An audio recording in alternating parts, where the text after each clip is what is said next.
Hello and welcome back to a brand new video. This is the first video I'm recording back since I got a concussion. It was only a mild concussion, I'm okay, but it did put me out for about 4 or 5 days, which really threw me off my schedule of getting stuff done. Don't worry though, I've had concussion many times in my life, and that probably does explain a few things. I'm aiming for a holler in the hills of Appalachia. No sir, you wouldn't know the name.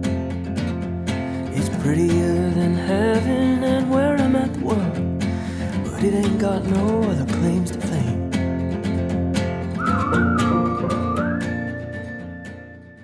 So today I'm going to film a Q&A video to ease myself back in to the filming process. And the first question is, and I really like this one, how did you hurt your noggin?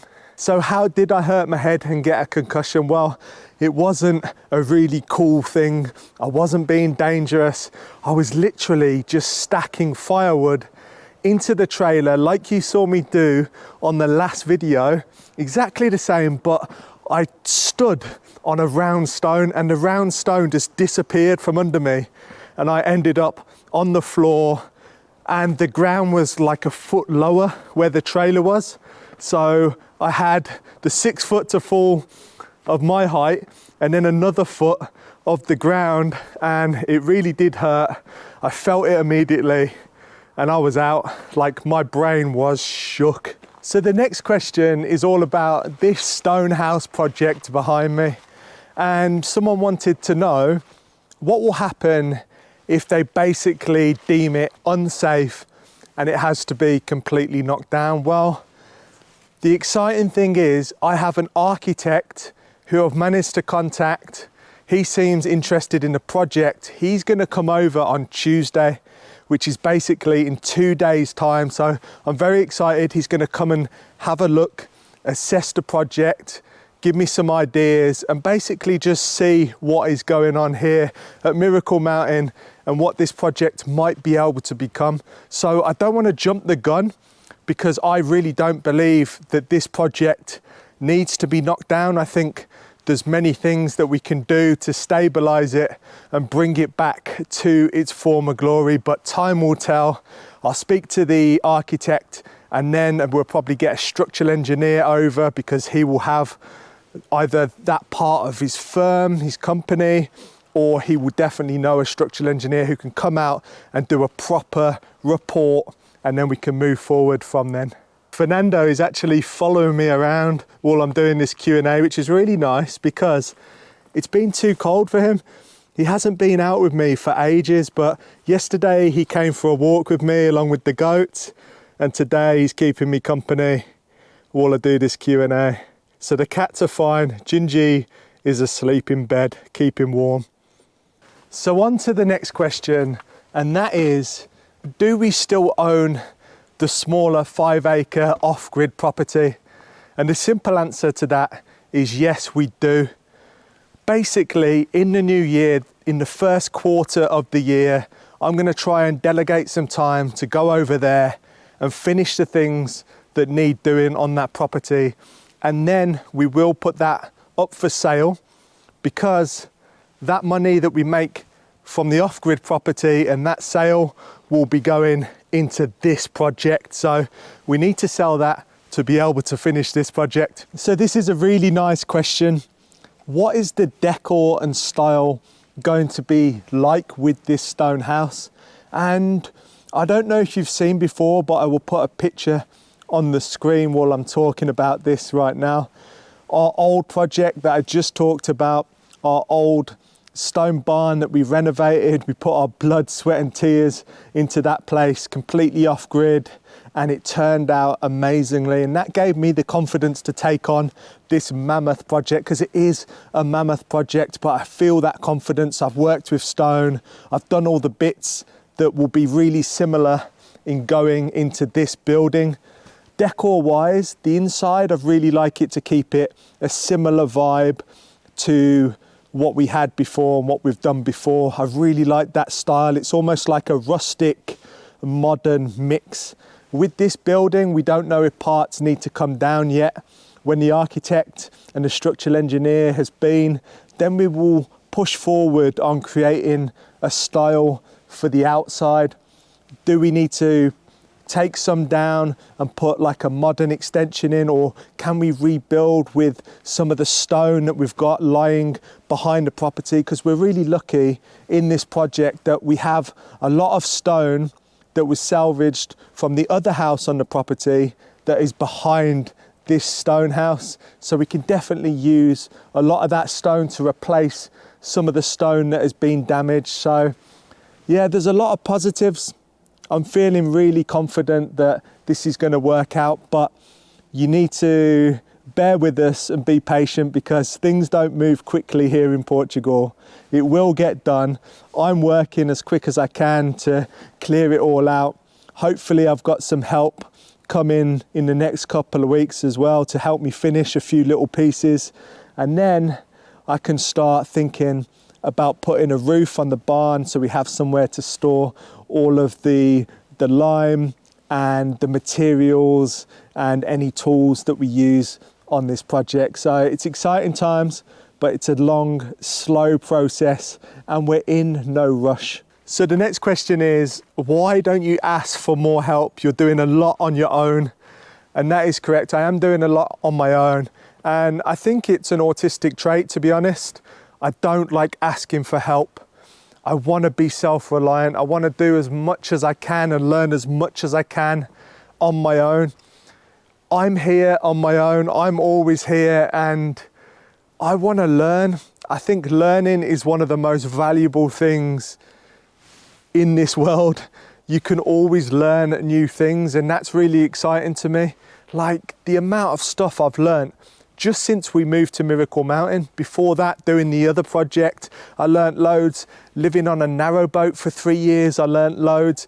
Living in a van before that, I learnt loads. So it's always a learning process and I really enjoy just working things out and not asking for help.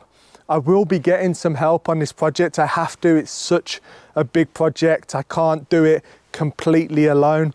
There may be some stipulations in there as well to get certain permissions to sign off for code for the council, to get the permit that I have to use certain companies or certain people, like maybe if we go for gas or if there's any electric. Hopefully we're going to have it off grid, but we will see.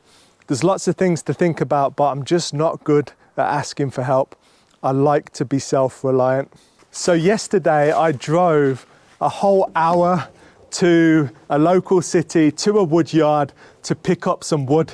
And they were shut because it was a bank holiday, but look what I found, completely free, next to some bins. So I took these and the goats are gonna absolutely love them.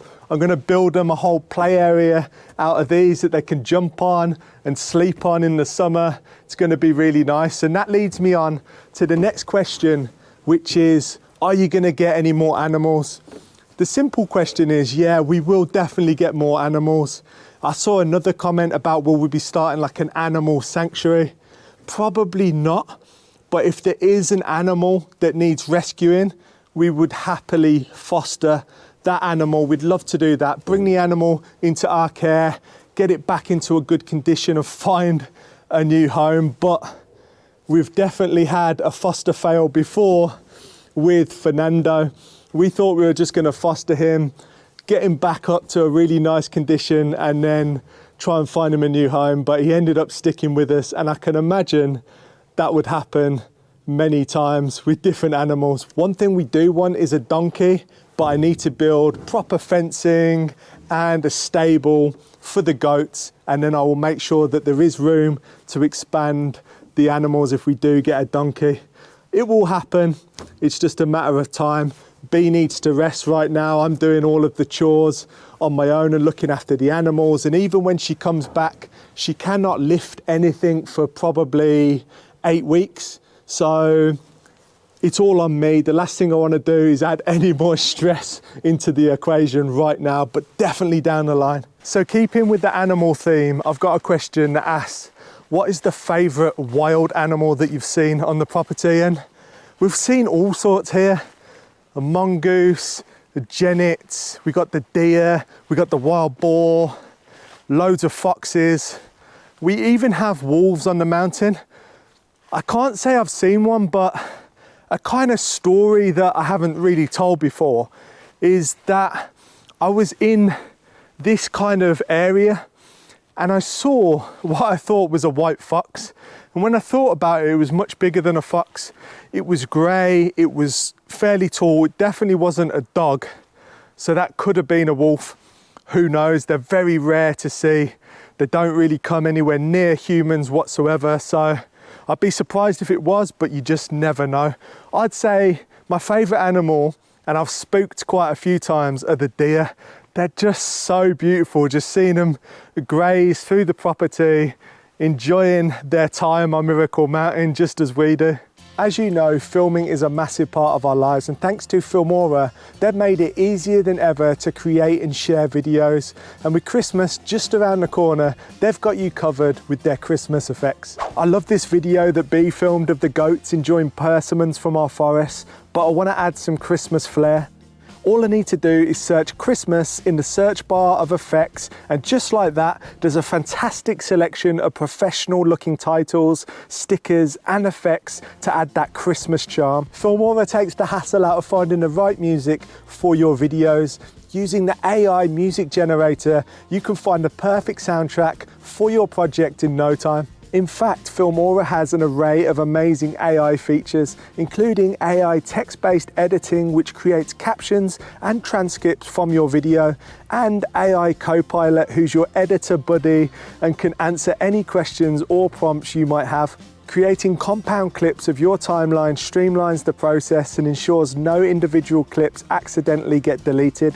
Having them all together allows for mass editing on a simplified scale. Filmora are currently running a Christmas campaign where you can win up to $500. All you need to do is make a video with a Christmas theme, post it on your favorite social media platform using the hashtag FilmoraXmas2023 and tag Filmora for a chance to win $500. Click the link in our description and download Filmora 13 today and take your creativity to the next level.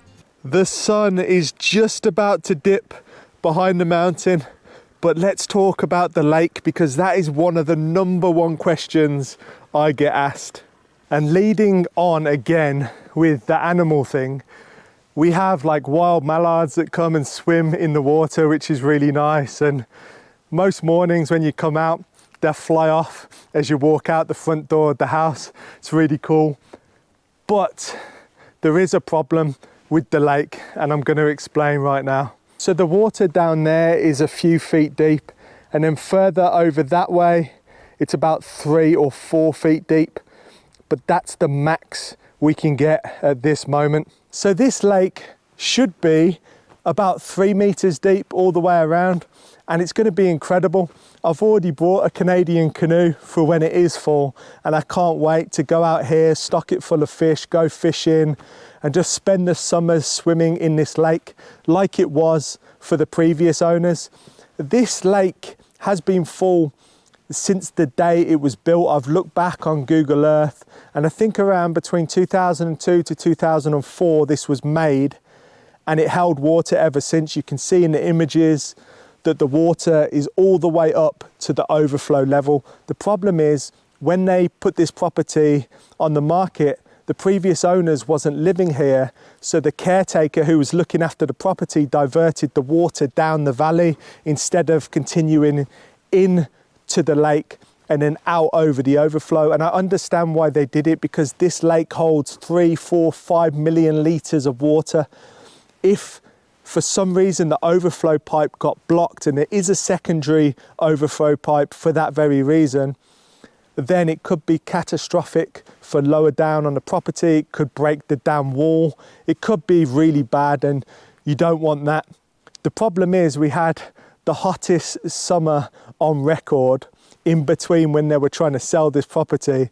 So eventually the evaporation, it just dried out the lake completely, and then the fire came through when we basically bought the property. A couple months after, the fire came through and it cracked all of the clay that lines this lake. So this is one of the areas that is holding water right now. It's just so special. There's something about having water and looking over water out the window of your house that's just incredible. But if I come down here without trying to get too wet feet, you might be able to see in the distance over there, I'm not sure if it's going to show, but I can actually see the clay layer and the big cracks running through it. At the moment, we've got about 45,000 litres of water running into this lake every single day. And it's still not enough because the leaks are so massive. So much of the clay layer was destroyed in the fire. And I actually had one company so far come and give me a quote, and they want 20,000 euros to fix it.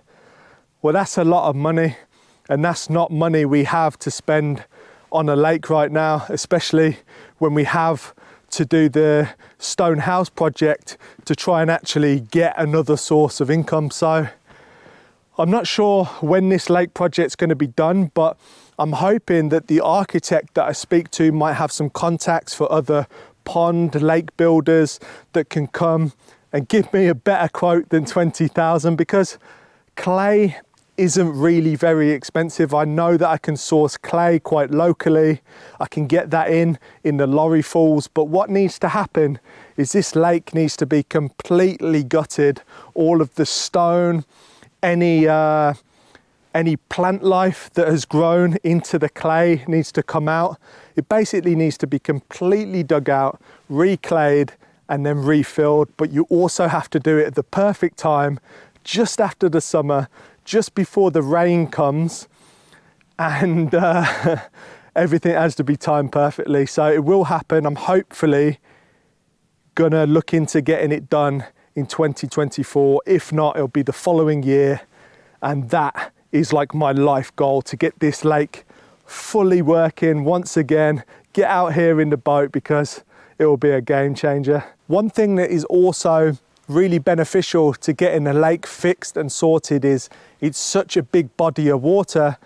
It's great for the local community and for us for fighting fires. So if there was a fire in the local area, the helicopters could come, they could scoop the water out of our lake and go and fight that fire. So that's really good. The next question is, do we miss living in the van and traveling? And we definitely do miss it sometimes, but we're in such an amazing place and it's really nice to feel a little bit settled.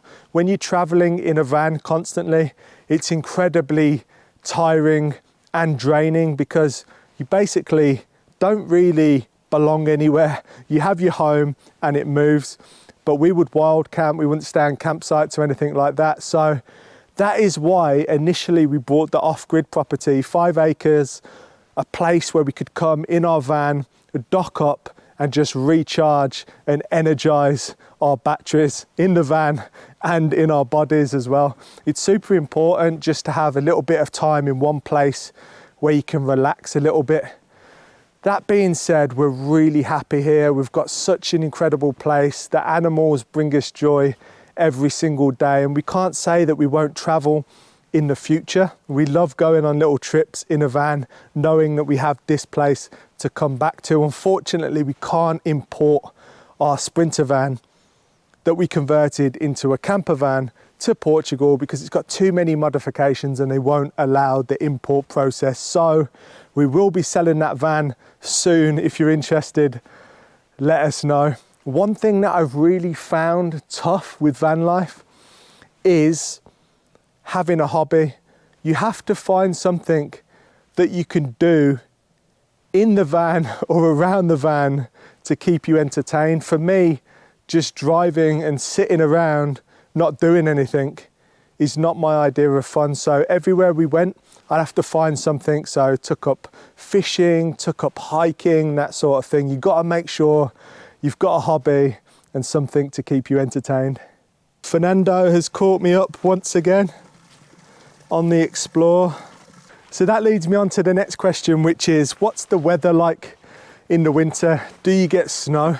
So last year we did actually get a small amount of snow on the mountain tops. Probably about another 100 meters up our property, there was a little bit of snow. Where the house is, there was nothing.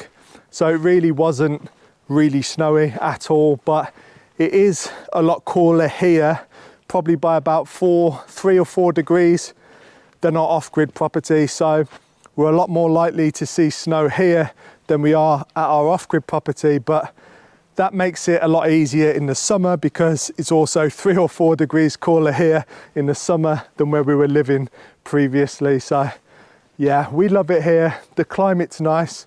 The winters are more than bearable. I'm completely overdressed right now. I am sweating. All I've done is walk a couple 100 meters up a slight hill and I'm sweating with this beanie on and this jacket. I could probably be in a t-shirt and a cap right now, and it's 4 o'clock in the evening, so that just shows how cold it gets. Here's Fernando. What you doing, mate? Yeah, exploring. Say hello to YouTube. They love you. They absolutely adore you.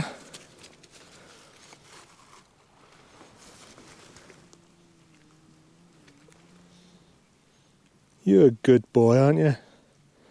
Apart from when you attack me in the night because you want feeding. I have just arrived to the spring-fed pond, and if you think that my energy is slightly higher in this video today, it's because it is. Because right now, Bee is back in the UK having a meeting with the surgeon who did her operation, and he's going to tell her whether she's fit to fly home back to Portugal for Christmas. And I could not be more excited to get the phone call to tell me she is going to be able to come home. I'm only thinking positive. She's definitely going to make it back for Christmas, and I cannot wait. I'll keep you guys updated in the next video if she actually is. Even though Bee is not going to be able to do any farm work for a fairly long while, I just want her back for her company. She's so great to hang out with. There's no better person in the world I'd rather hang out with. I can't wait to have her back for company so we can have a laugh and a joke. It's just going to be lovely. Back to old times, create some good memories again here at Miracle Mountain. And I'm happy to do all the farm chores, look after the animals. Just to be able to see Bee in person will be just such a blessing. And the animals, they just don't laugh at my jokes. The boy is still with me, eating some grass and just hanging out by the stream. So the next question is all about the crane. I've had a lot of questions and people saying, why are you doing it the hard way, dragging the stones out of the house when you could just use the crane? Well, the crane is actually the hard way at the moment because I can't actually find a specialist to come out and set it up and get it all working again. Because of the fire, some of the tyres were burnt, so the tyres need replacing. Everything else looks pretty much in good condition to me. One of my friends managed to find the PDF of the crane on how it works and the instruction manual, so that's really good. I've been reading that, but it's not something that I can just set up on my own. I need an expert there who's used these things before, who can tell me how to balance it, because if you don't balance it correctly, it could be catastrophic. It could be the end of the whole project, and we don't want that. So I did manage to find someone who was going to come and fix it, but unfortunately last minute they cancelled and they said I was too far away. So at the moment I'm basically just trying to find someone local. If you know someone who could come and help fix the crane, I also need to get 3-phase reconnected to the property so I can actually run the motors. So this is not a question that you guys have asked. This is a question I'm going to ask you, and I want you to let me know in the comments. Whoa, that was slippy. Do you want me to bring you guys along for the journey of finishing the off-grid stone barn renovation? Should I film that, or would you rather just see stuff from Miracle Mountain? Because I'm happy to take the camera along and film all of the landscaping I'm going to do there and all the bits that I need to finish to get it ready to be sold. Let me know in the comments. As you can probably tell, I've got a little bit more work to do on this concrete pond situation. I can't finish it right now, it's just too wet and the silt is like quicksand when it's wet, so I need things to dry out a little bit, but I'd say it's about 95% done, and it's working at the moment. It just needs a dam wall here and a dam wall further up, and it will be completed. But there is some work I can do on the digger slightly further up. So Fernando is being very patient, but he's just told me that you want your dinner, don't you? Yeah? You want your dinner? So that is it. Fernando has called an end to this Q&A video, so gonna call it there. Thank you for joining me. It's been really fun. I really enjoy these Q&A videos because I can get you guys up to scratch on what is going on and what's going to happen, especially in the new year. Thank you to all of the people who have been supporting me in the comments, will have been here alone. I cannot wait. I've probably mentioned it about 10 times in this video, but I cannot wait to have Bee back. She's like literally part of me, you know, so to have her back will be incredible. There's good times to come. I can feel it. Thank you for joining. I hope you've enjoyed listening to the answers, and I'll catch you on the next video where hopefully I can give you an update on what the architect says.